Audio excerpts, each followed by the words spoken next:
Hi, this is Melissa with A Creative Journey with Melissa, and today I have a really cute card tutorial for you in honor of spring and coffee.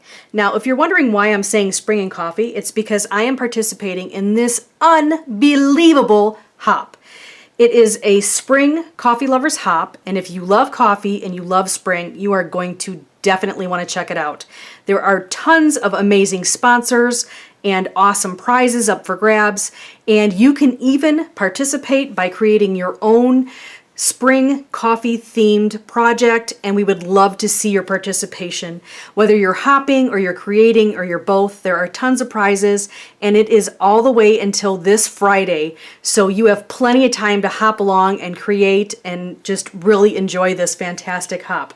So the hashtag is, if I haven't said it already, is hashtag SpringCLH. So it's SPRINGCLH. And you can check out information on our blog and also hashtag on Instagram. And obviously I'm here on YouTube. I'm showing you a creation I'm doing. So any information you need, I will have it on our blog with this post. So if you're watching it on YouTube, please check out the link that's in the YouTube comment area with the information, and you can either directly link or you can copy and paste our link for the blog that I've listed, and you can go right in and have all the information. You're going to love it. There's tons and tons of people participating. So now that I've said that, and I think you've got it already, sorry about that, I wanted to show you really my creation today. I have used both of our coffee sets. I really enjoyed making this. It's cute, it's simple, but I really love it. It says here, a perfect day starts with coffee and you. And this has our old set with the heart on it, and we have our new set with the sentiment and the coffee cup. And I think it's fantastic. I think it's really cute. I've gotten a lot of great feedback on this stamp set, and I hope you enjoyed as much as we did making it. So this is the card here. I'll give you a little close-up shot here. And what I did also is I'll show you what I did exactly. I'll take you right through it. But this here is a pen. It was stamped with red, but I also put a little bit of glitter on it because I thought that gave it a little pizzazz. So who doesn't love a little pizzazz, and who doesn't love a little glitter? So what we're going to do is I'm going to start you off here. I'm going to put this aside, and I'll show you what you need for this project. You'll need the Coffee is My Liquid Therapy stamp set. That's this one. And you'll also need the Coffee, Tea, and Wine Oh My stamp set. That's this one. I'll give you a little close-up shot of that. And these are available on our website. And you can get to those by going to www.acjwm.com or, of course, www.acreativejourneywithmelissa.com. Okay? So you'll need these. You'll need your black and your red Memento ink. You will need a corner rounder. Unfortunately, Creative Memories doesn't make these anymore because they're no longer in business. But I love this one. It's one of my favorites. We have some adhesive. We're going to be using our Chameleon BL3 pen or marker. We have some 3D squares here. We have our Sakura Jelly Roll pen. We'll have a little twine. We have our blue card. We have our white for our stamping, and of course we have our matte that is red. We'll have our scissors, and of course we have our stamp blocks. Okay? I think that about covers it. I think we've got everything that we need right here, so I think we'll be all set with that. Alrighty, so what I'm going to do is right now I'm just going to start by, I'm going to put these stamp sets aside and put most of this aside except for the stamp paper, or the paper I'm going to be stamping with. Okay, and our ink. So I'm going to take out my actual sets. As you can see, they are used, loved, and a little bit stained. So if you see any stains on your stamps and you've cleaned them thoroughly, don't worry. I keep my stamps and I use them often, so you'll see like the coffee bean here is a little bit darker than the rest of them, and Happy Birthday is a little bit darker. It does not affect the actual stamped image. You're perfectly fine using them over and over and over again. So let's get started here. what I'm going to do is I'm going to use this stamp block here, put this away, and I can put these away for now because I won't use the heart for a little bit. So what I'm going to do is I'm going to take out the sentiment "A Perfect Day Starts With." I'm just going to throw it on there, and then I'm also going to put in "and you," and then I'm going to take off the coffee where it says coffee, which is right here. And I'm going to put those aside. I'm going to line these up. And I love this block because it's got lines on it. Now, even with lines, sometimes I have a hard time. I know it's true, but sad even, but it is true. And let's see here. And if you haven't checked out that, the amazing hop, I am telling you, the creations and the sponsors are amazing. We are honored to be one of the sponsors. And we're actually one of the super sponsors, which means that we are thrilled to be participating, and we are donating some items for you guys so that you can be winners. So what I did here was I put the sentiment together, and it says "A perfect day starts with coffee and you." This stamp said you can put in tea, you can put in wine, any of those things fit. We created it that way so you can have it for multi-use. So I'm going to ink this right up. Just by doing that. Oops, I rolled it. What I mean by rolled it, I rolled my block. So when I did that, I put a little ink on the block, but we're going to make sure we keep it steady so it does not come off. Okay, so what we're going to do is do this right here. Okay, looks good. And I am going to take a paper towel and wipe it off so I don't get black ink all over me. And then I'm going to put these back where they were. I will clean them later. And then I am going to, my chair is a squeaking. I need to get this unsqueaky. Let's see here. So now I'm going to, actually I prefer to use the smaller block for my heart just so that I have easier leverage. And I also prefer to use it, for my cup too. So what I'm going to do is I'm going to do the cup first. I'm just peeling off this cup here. I'm going to put it right on this cute little block and get the fuzzies off because I got some fuzzies going on here. Okay. And then I'm going to take this and ink it again like I did the other one. Okay. And then we're going to put it right in the middle above the sentiment. Okay, all set with that. And I'm going to put this aside, stick it back on there, and I'm going to take the heart from the Coffee is My Liquid Therapy stamp set. It's right here. I'm just going to pull that right off. I'm going to stick it on my block. I'm going to close up my black ink. I don't need that anymore. Put that aside. And then I'm going to take out my red, and I'm going to ink it, and then I'm going to stamp it. Now you may ask me, if you look here on the creation, you may ask me why I'm inking it first. I'm inking and stamping the heart, and I'm going to color around it with the blue. If I add the blue on top of the red, it changes the colors just like it would if it was paint. So I am going to just color around it, and that seemed to work well with this creation, so I thought I would continue it the same way. So what I'm going to do here is I'm going to take out my Chameleon pen. It is a BL3. It is called Sky Blue. And what I'm going to do is I'm not even going to shade it. I'm just going to take it out and use it as a regular marker. And I'm using the bullet nib. There's also a brush nib, but I prefer for this one to use the bullet nib. So I'm just going to quickly color it. I love this color. And as you can see, it fills in the color nicely.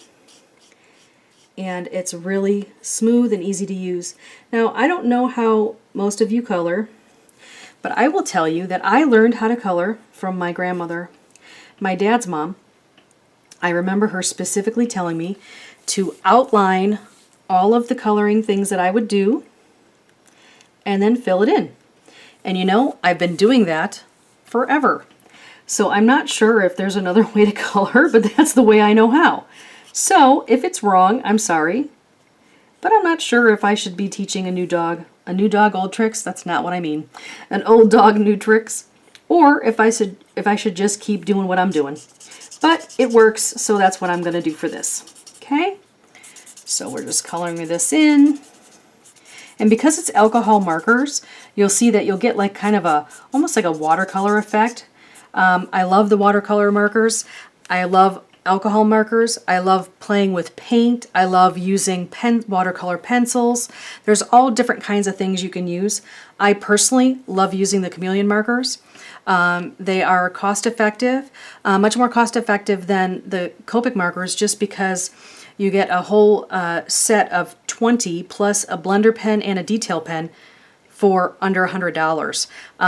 Copic markers typically are about $6 to $8 a piece. So I really enjoy the chameleon markers, and you can get a whole bunch of different colors out of just one pen. So I've colored that, as you can see. What I'm going to do here is I'm going to actually take out my trimmer. I normally trim this ahead of time, but clearly I forgot. So I'm going to trim it real quickly and do it relatively close to the edge, but not too close. Okay. And then I'm going to do it a little bit closer on this edge too, just because I didn't realize that it wasn't that close. So let's just do it a little bit, just shave a little piece off of it. Okay, there we go. And we've got that part set. So now what I'm going to do is I'm going to take my corner rounder, and I'm just doing the edges, these two edges, just like it is in the example. Okay, I think it gives a little bit of depth and a little bit of character when you change it up a little bit, so that's what I'm doing. Now for this one, this is the red one, this would be the back of it, the mat for this. I'm going to do all four sides, okay? So I'm just going to corner round those. And really any corner rounder will do. I have used this for a long time. I love it, and that's why I use it. So then we have, of course, the actual card itself. So I'm going to do that, and I'm going to use the corner rounder and corner round just these sides, okay? And if it wants to work, it may not. Sometimes it doesn't, sometimes it does. Like that worked fine, but this one may not. Oh, it did. Yay! Okay, so we've got that set. Now what we're going to do is we're going to use the adhesive, and we're going to adhere this to this. So we're just going to put some adhesive on. It doesn't matter which side, just because they're both the same exact side. If you're using a different color paper or pattern paper or whatever, you would want to make sure that you put it on the right side. So we're going to center this a little bit. I think that looks good. Okay. And then what we're going to do is we're going to get out our twine. I think I have a rented tongue today. I'm not able to talk very well, but it's going to work, I think. So we're going to take our twine, and I leave just a little bit of extra just so that I can have enough to tie a bow or a knot or whatever I'm doing for the project, in this case a bow. So I'm going to hold it like this, and I'm going to wrap it once, and then twice, and then come up, okay? So then I'm going to trim off the excess with my scissors, okay? And I always give more than I need, just to be sure I have enough so that I can ensure that the bow or the knot or whatever I'm doing comes out the way I want it to, okay? So what I'm doing here is I'm just tying it right like this, okay? And then I'm going to make a little rabbit ear and a little rabbit ear. Some of you may have learned how to tie your bows like this. Others may have learned it by going around. For me, I find that if I'm doing bows for my creations, I typically do the rabbit ear because it tends to be tighter and it tends to stay better. So that's what I'm doing here, okay? Of course, I missed that little loop. Let's get that back in there. Yeah, let's try it again. I think I'm gonna cause more damage than actually getting it done if I try to make it happen. So let's do this. Okay, so we do that. Another little ear, and then we're going to cross it and tie it over like this and poke it right through, and we pull it. Okay, so when we pull it, we bring it back because it's quite a bit bigger than we really need it. Okay, so there we go. And then we're going to tighten it, pull it a little bit, tighten it, and then we're going to trim it so that the edges are okay, not too long. And then we're going to trim this other one too. Okay, and that's the extra, we don't need that. Now, I did put this ribbon, or I'm sorry, I did put this bow lower than I wanted. So all I do is I just bend this paper a little bit, take all 3 pieces, and I'm going to slide it carefully up where I want it. Okay, there, that worked. Okay, so we have this cute little bow here. I love how it came out. Got it all fixed up there, looks good. Maybe make it a little bit tighter. Okay, looks good. And then we've got this right here. So I'm going to fix the string so it's all the right way. Otherwise it'll look like it's, it'll lay funny. So there, they're all flat. It all lays together. So now what I'm going to do is I'm going to get out my 3-dimensional squares, and I'm going to flip this over. Just put these right on top here. I'm going to use 6 of them to make sure that they hold up really well. And then after that I will remove the backing on these, and we will place these, or place this on that card. So we're going to remove the backing. Okay. You can use your fingernail, or you can actually use the side of your finger. I often use the side of my finger. These are one of my favorite products here, is the foam squares by 3L. So I used to carry them, I do not anymore, because I was using more of my product than I was able to sell, and part of that is because I really thought that it would be best to utilize all different kinds of things, and with these squares, although they're awesome, there are other ones that also work too, and some people actually prefer to use glue dots. So I thought, you know what? That would be something that someone else can sell. I'm going to actually stick with this and enjoy the product I have. So here we go. I'm going to just adhere this right here. And we have the card. Now all we have to do is we have to take out our glitter pen, and we're just going to simply trace around. Like I said before, I trace around everything. I trace around the heart, stamp, image, and I'm just going to carefully fill it in with the glitter pen, and we are all set. So thank you so much for joining us today, and I really appreciate you checking this out. And please be sure to subscribe to our YouTube channel and our blog, as well as our newsletter. I would love to hear your comments, suggestions, or anything you have to say. We love to hear from you. And please be sure to check out the Spring Coffee Lovers blog hop. It is a fantastic group of ladies and gentlemen that are doing this, and it's #SpringCLH. And thank you so much for joining us, and we hope you enjoyed going on a creative journey with Melissa today. Have a great day. Thanks so much. Bye-bye.